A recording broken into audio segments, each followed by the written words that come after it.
Last lecture में हमने देखा था, क्या देखा था? प्रकाश देखा था और प्रकाश के गुणधर्म देखे थे।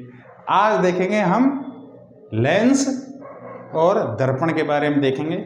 सिर्फ वो पहलुओं को देखेंगे जहाँ से सवाल पूछे जाते हैं। अब क्या है, लेंस हो या दर्पण हो, दोनों कांच के बनाए जाते हैं, है ना। अब कांच के बनाए जाते हैं तो, और कांच किससे बनाया जाता है? कांच मिट्टी से बनाया जाता है, जो नदी की रेत होती है उससे बनाया जाता है। लेकिन प्राचीन काल में जब कांच नहीं था तो उस समय पर किसका इस्तेमाल करते थे? चांदी का इस्तेमाल करते थे, जिससे रजत दर्पण बनाया जाता था। वो तो खैर दूसरी बात है, लेकिन अब बात करते हैं हम सबसे पहले दर्पण की बात करते हैं, है ना। दर्पण, जिसे हिंदी में मिरर कहते हैं, है ना। और मिरर दो प्रकार के होते हैं, समतल दर्पण और गोलीय दर्पण। गोलीय समतल दर्पण क्या होता है? इसको हिंदी में प्लेन मिरर बोलते हैं, और गोलीय दर्पण को हिंदी में स्फेरिकल मिरर बोलते हैं। गोलीय दर्पण क्या हो, ये समतल दर्पण क्या होता है? कांच की एक सीधी प्लेट होती है, ठीक है, और इसको नीचे इसके किसी एक भाग को परावर्तक पदार्थ से पॉलिश कर दिया जाता है। परावर्तक पदार्थ से पॉलिश कर दिया जाता है, जिसमें चांदी, पारा वगैरह इनका इस्तेमाल किया जाता है। तो ये जो बिहेव करेगा वो किसका बिहेव करेगा? ये समतल दर्पण का बिहेव करेगा। अब इसमें इस साइड पीछे की तरफ पेंट किया हुआ है, तो जो देखने के लिए काम में आएगा वो कौन सी पृष्ठ काम में आएगा? जो ये पृष्ठ काम में आएगा, ठीक है। दूसरा गोलीय दर्पण होता है, इसमें गोलाकार दर्पण होता है, उसको इस तरीके से काटा जाता है। तो दो तरीके से काटा जाता है। पहला होता है अवतल दर्पण, दूसरा होता है उत्तल दर्पण। इसको हिंदी में कहते हैं कॉनकेव मिरर, और इसको हिंदी में कहते हैं कॉन्वेक्स मिरर, ठीक है। ये क्या होता है?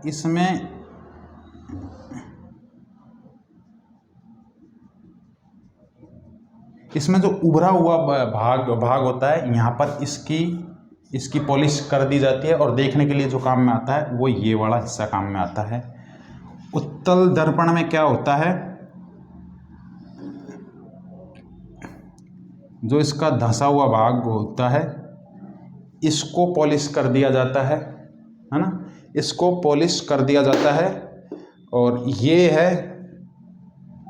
देखने के लिए काम में आता है, ठीक है।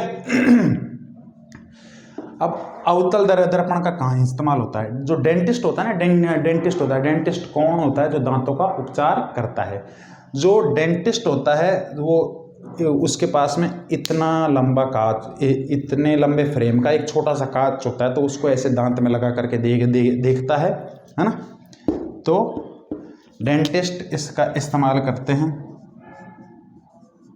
डेंटिस्ट इसका इस्तेमाल करते हैं।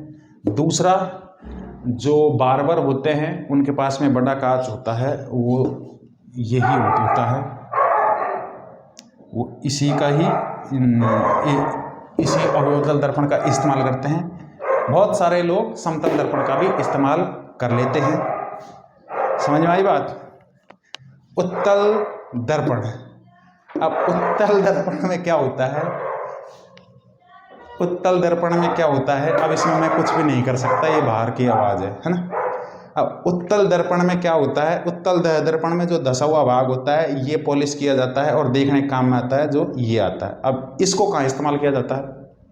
आपने कभी देखा हो तो गाड़ी की जो वो नहीं होती है, साइड में देखने के लिए, दूसरे वाहन को देखने के लिए पीछे से कौन आ रहा है, कौन नहीं आ रहा है ना। तो साइड में जो मिरर लगा होता है ना, वो उत्तल दर्पण लगा होता है, ठीक है। वो कौन सा होता है? उत्तल दर्पण लगा होता है। इसके बारे में कुछ बात और ध्यान से सुन लीजिए।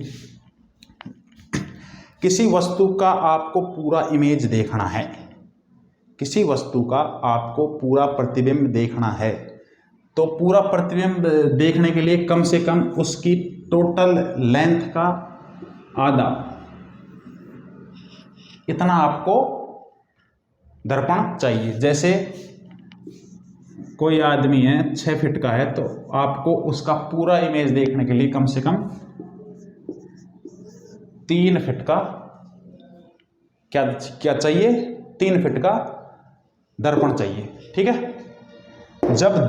जब दो समतल दर्पण आमने सामने रखे हैं, क्या, जब दो समतल दर्पण आमने सामने रखे हुए हैं, खासकर आपने नोट किया होगा जब आप कटिंग कराने के लिए जाते हैं तो आप सामने बैठते हैं तो सामने भी मिरर लगा होता है, और पीछे बैठने और पीछे भी मिरर लगा होता है। जब आप देखोगे उसमें ऐसे झुक करके देखते हो तो आपको बहुत सारे आप दिखाई दोगे, है ना, बहुत सारी इमेज दिखाई देंगी। तो ऐसे जब दो दर्पण आपस में किसी एंगल पर रखे गए हैं तो उनके बीच में जो कितने इमेज बनेंगे, तो उनकी संख्या को ज्ञात करने के लिए एक फॉर्मूला होता है 360 डिग्री अपॉन थीटा माइनस 1। ये क्या होता है, थीटा क्या होता है, थीटा ये है कि वो किस एंगल पर झुकाकर रखा गया है। ठीक है, तो ये बात आप ध्यान रखेंगे। तो दर्पण समतल दर्पण कांच की सीधी पट्टी का होती है जिसमें एक परावर्तक पदार्थ से पॉलिश किया होता है।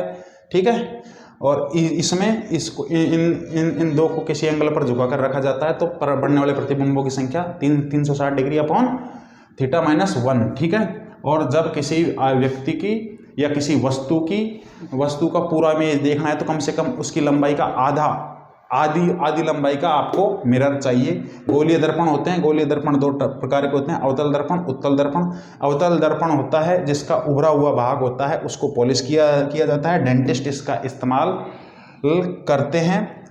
और जो उत्तल दर्पण है उसमें धसा हुआ भाग होता है, वो परावर्तक पदार्थ से पॉलिश किया गया होता है, और इसका इस्तेमाल होता है जो वाहनों में साइड मिरर के तौर पर इस्तेमाल किया जाता है। ठीक है, दूसरा देखते हैं आप,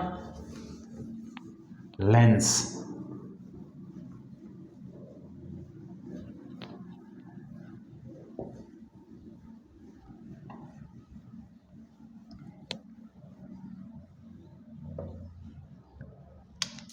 दूसरा क्या देखते हैं,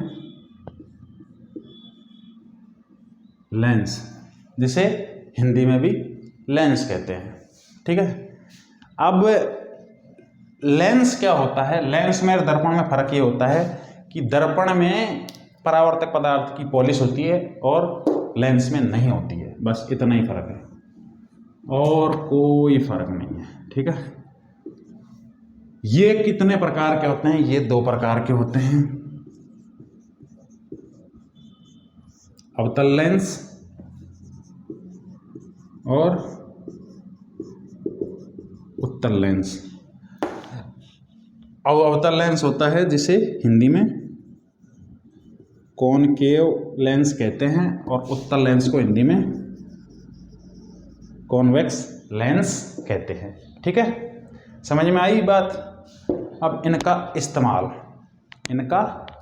इस्तेमाल मैंने आपको एक दिन बताया था, यदि ध्यान हो तो।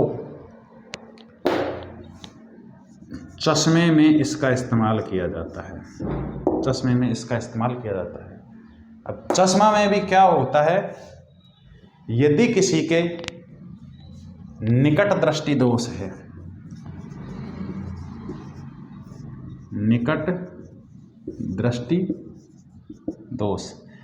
दृष्टि दोष का मतलब है कि पास की वस्तु साफ दिखाई दे रही है लेकिन दूर की वस्तु साफ नहीं दिखाई दे रही, तो उसे निकट दृष्टि दोष कहेंगे। ठीक है, तो इसमें इसका अवतल लेंस का इस्तेमाल किया जाता है। उत्तल लेंस का कहाँ इस्तेमाल किया जाता है, उत्तल लेंस का इस्तेमाल किया जाता है जब दूरदृष्टि दोष की दिक्कत हो। किसकी दिक्कत हो, दूरदृष्टि दोष। दूरदृष्टि दोष क्या होता है, दूरदृष्टि दोष वो होता है जिसमें दूर की वस्तु तो साफ दिखाई देती है लेकिन पास की वस्तु साफ नहीं दिखाई देती है। तो उस स्थिति को दूरदृष्टि दोष कहते हैं। दिखने में शक्ल में कैसा होता है?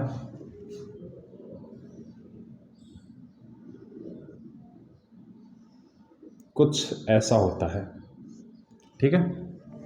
और उत्तल लेंस दिखने में कैसा होता है? कुछ ऐसा होता है, ठीक है। समझ में आ रही बात? अब इसका इस्तेमाल कहाँ पर किया जाएगा? और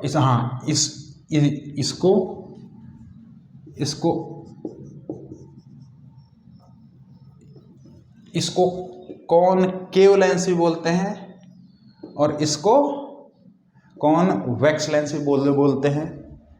मैं आपको एक एग्जाम्पल बता देता हूँ।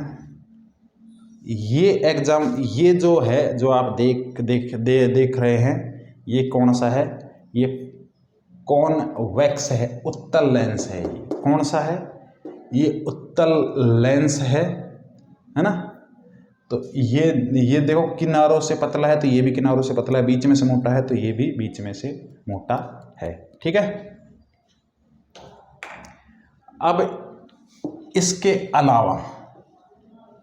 अलावा इसका टेलीस्कोप में भी इस्तेमाल होता है। टेलीस्कोप क्या होता है? टेली का मतलब दूर। जब भी कोई टेली शब्द आप सुनो तो टेली का मतलब होता है दूर, है ना। टेलीस्कोप का मतलब होता है, जिसे हिंदी में बोलते हैं, क्या बोलते हैं हिंदी में नहीं, इंग्लिश में। टेलीस्कोप को इंग्लिश में बोलते हैं दूरदर्शी। क्या बोलते हैं? दूरदर्शी, जिसे साधारणतः दूरबीन भी कहा जाता है, ठीक है। दूसरा उत्तल लेंस का इस्तेमाल माइक्रोस्कोप, जिसे हिंदी में सूक्ष्मदर्शी और हिंदी में माइक्रोस्कोप भी कहते हैं। इसका इस्तेमाल कहाँ पर किया जाता है? उत्तल लेंस का माइक्रोस्कोप में किया जाता है, ठीक है। और कैमरे का लेंस होता है, उसमें भी इसका इस्तेमाल किया जाता है। और टेलीस्कोप में भी इसका इस्तेमाल किया जाता है। दूरदर्शी में इसका इस्तेमाल भी किया जाता है, इसका इस्तेमाल भी किया जाता है। इसके अलावा आजकल इसका इस्तेमाल चश्मे में भी किया जाता है। इसके अलावा कॉन्टैक्ट लेंस में भी किया जाता है। किस में किया जाता है?